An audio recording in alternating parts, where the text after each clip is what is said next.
Mystical Ariel here to come and shake up the system, giving you some things to think about, expand our minds, and all of the above. Hope you guys are doing well. Good morning to you. If you are just coming on, hello. If you are watching this after the live, hello, and I hope that you're doing well.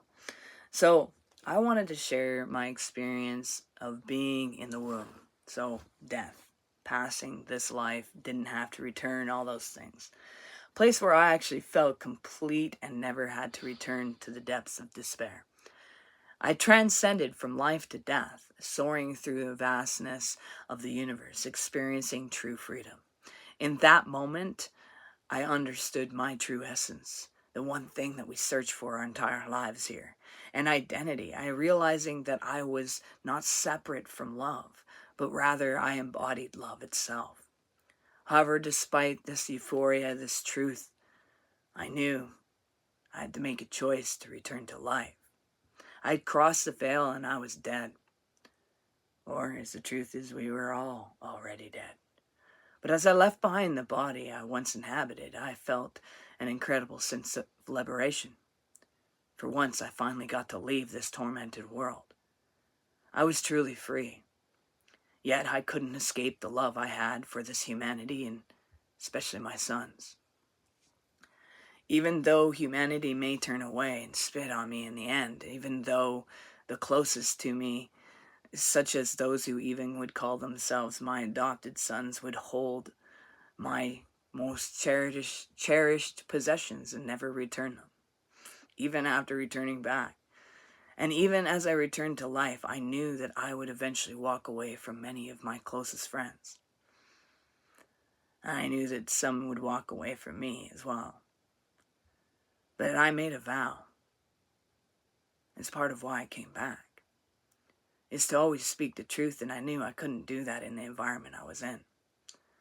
I realized that religion was a binding force, a blinding one, keeping us trapped in a metaphorical hell. Or was it metaphorical? We are in a shadow world, a shadow matrix. A matrix is a construction of what we are held within. And that construction was disordered and totally turned upside down. It went from a paradise into a slave system. Many have been so, over time,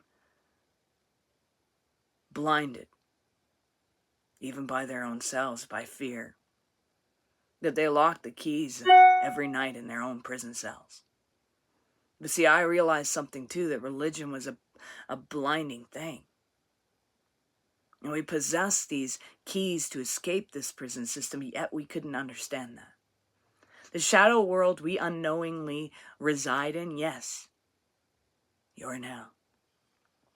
And love is the key to our freedom. When love persists even in the face of disease and abandonment, it creates a ripple effect. It illuminates the path to escape, offering hope and liberation.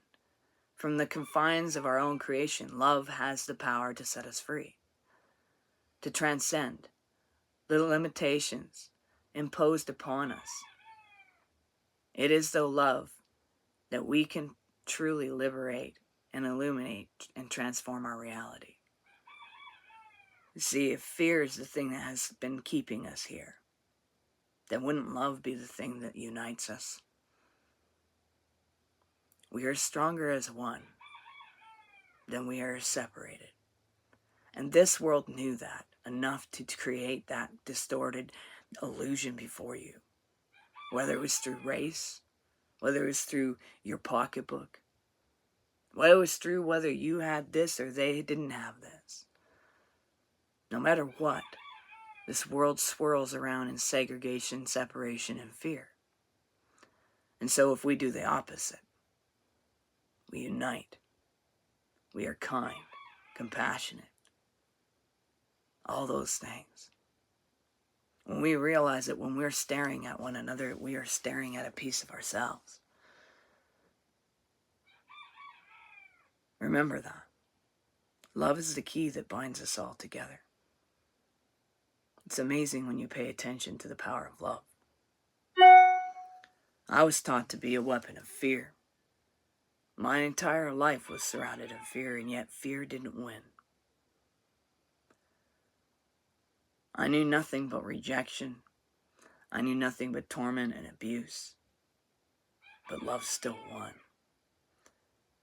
Because you cannot take away from something that you already are. Peace.